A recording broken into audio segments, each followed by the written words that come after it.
Marco Rubio is apparently being floated. Hold on a second. We gotta also get what these positions are. Marco Rubio's name is being floated around, and it was for Secretary of State, I believe. Duties of the Secretary of State. Under the Constitution, the President of the United States determines U.S. foreign policy. The Secretary of State, appointed by the President with the advice and consent of the Senate, is the President's chief foreign affairs advisor.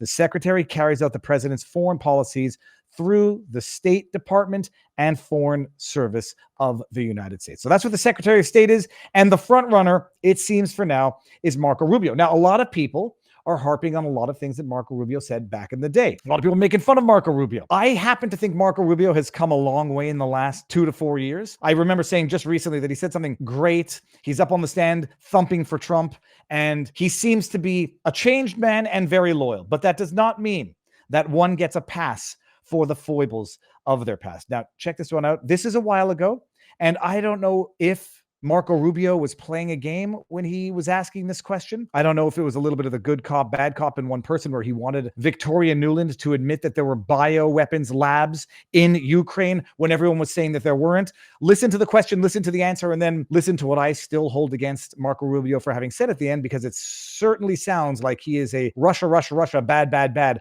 let's finance endless proxy wars type of warmonger, which might not be what you want for the Secretary of State. But listen to this. Well, I only have a minute left. Let me ask you,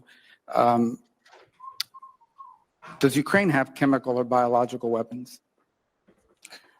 Ukraine has biological research facilities, which, in fact, we are now quite concerned Russian forces may be seeking to gain control of. So, I'm going to pause there. I want to start it. Just in fact, we are now quite concerned.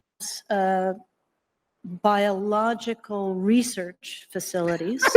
I've got to. You got to see this face. This is what a lie in action looks like. Are there biological? There are biological.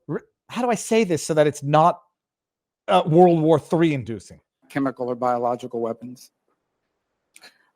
Ukraine has biological research facilities, which, in fact, we are now quite concerned Russian forces may be seeking to gain control of. So we are working with the Ukrainians on how they can prevent any of those research materials from falling into the hands of Russian forces should they approach. I'm sure you're aware that the Russian propaganda groups are already putting out there all kinds of information about how they've uncovered a plot by the Ukrainians to release biological weapons in the country and with NATO's coordination.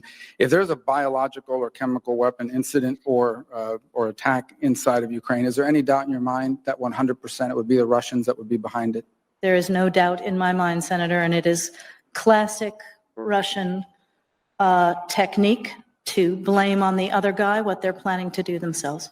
Says the woman as she blames on the other guy what they might be planning to do themselves. So that last part of the question from Rubio drives me nuts. Now, Barnes and I always say motivation is the master of reason. I need to show you something. There's a price to selling your soul, and I'm not judging people for getting old. We all get old. God willing, we get old. But I genuinely believe that the evil that you do in life will eat your soul from the inside. If you don't know who the person on the left is, it's Victoria Nuland. I'm a married man. That part of my brain, although active, is thoroughly suppressed. That was her when she was young, and this is her now. And I tell you, you lead. There's a George Orwell.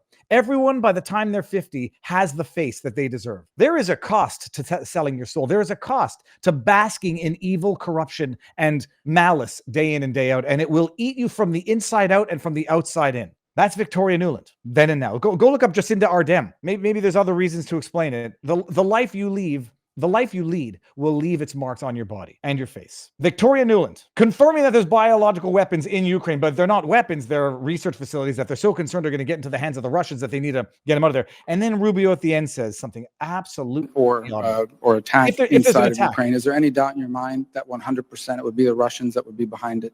There is no doubt in my mind, Senator, and it is classic Russian tactics. Technique to blame on the other guy what they're planning to do themselves. Do you appreciate that she also has that disgusting, nasally, pseudo-polite, smooth voice, like John Kirby, like Merrick Garland, like that other guy that I absolutely loathe. I forget his name.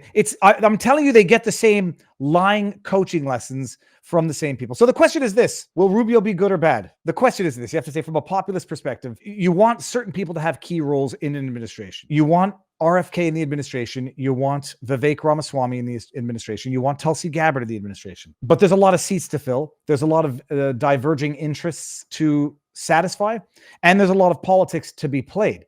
The question is, would a Rubio lead Trump astray, or would a Trump administration be able to rely on Rubio being loyal to the will of the people? That's the question. Kash Patel would be one that you want to see in the administration somewhere. Stephen Miller's in there. He's the deputy chief of staff. They spent the last decade calling Trump a Nazi, a misogynist, a xenophobe, an anti-Islamist. Crystal ball, open mouth, say something stupid, comes out and said, look at this, it's just incredible. Crystal ball, predictable end to an obvious farce. No matter the administration, Israel always wins. Now, I appreciate that Crystal ball has her issues with Israel. People accused Trump of being a Nazi, who at the same time is accused of being too pro-Israel. They accused him of being a xenophobe anti-immigrant. I replied to Crystal ball, oh, look, you're saying something stupid. It must be a day ending in a Y. For all the names that they called this guy, he's a Nazi, xenophobe, misogynist. The first people he appoints is the Susan Wiles, who some people don't like, but is nonetheless the first woman chief of staff,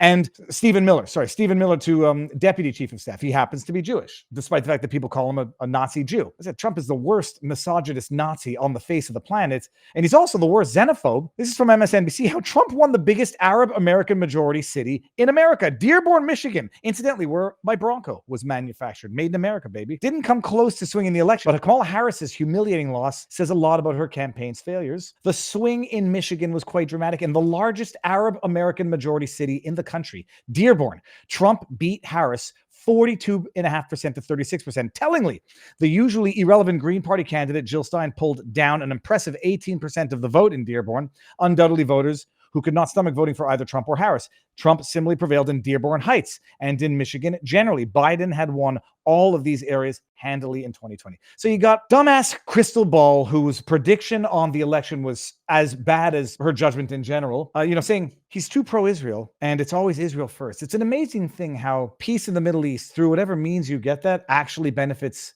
both Israel and Palestinians, both Israel and the neighboring Arab nations.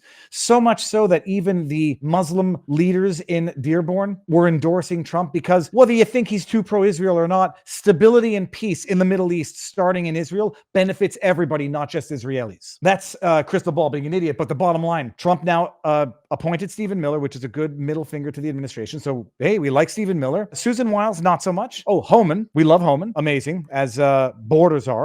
Homan is absolutely amazing. These are old clips that are now resurfacing to highlight. This is the type of guy you want as a father, as a coach, and as a leader. Loving but hard. Fair but hard. We have seen one estimate that says it would cost $88 billion to deport 1 million people a year. I don't know if that's accurate or not. Is that what American taxpayers should expect? What price do you put on national security? Is it worth it?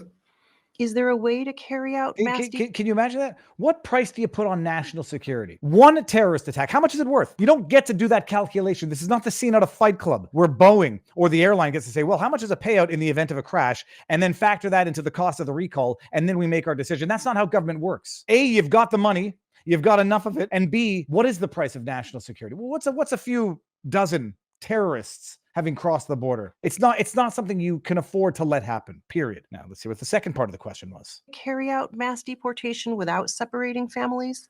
Of course there is. Families can be deported together.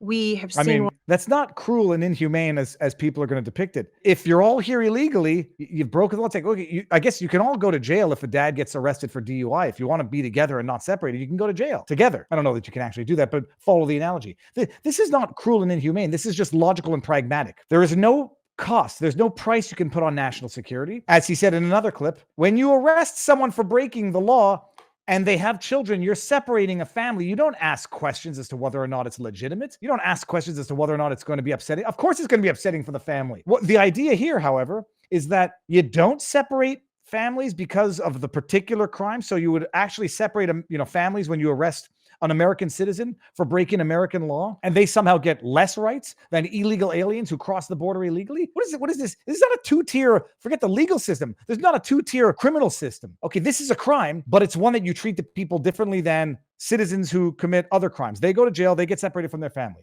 No, Homan, we all agree, we love. Vivek, we want to see in there. We'll see what happens with that. So that's that. Rubio, we'll see. I mean, I know people don't like him and are suspicious. The bottom line, not everybody's going to be perfect. I think Rubio has come around somewhat. Not to say everybody's got to bend the knee to Trump, but you're not going to hire people who are not loyal to Trump. Rubio, at the very least, in recent memory, in the last year, has become very loyal to Trump and vocally so. So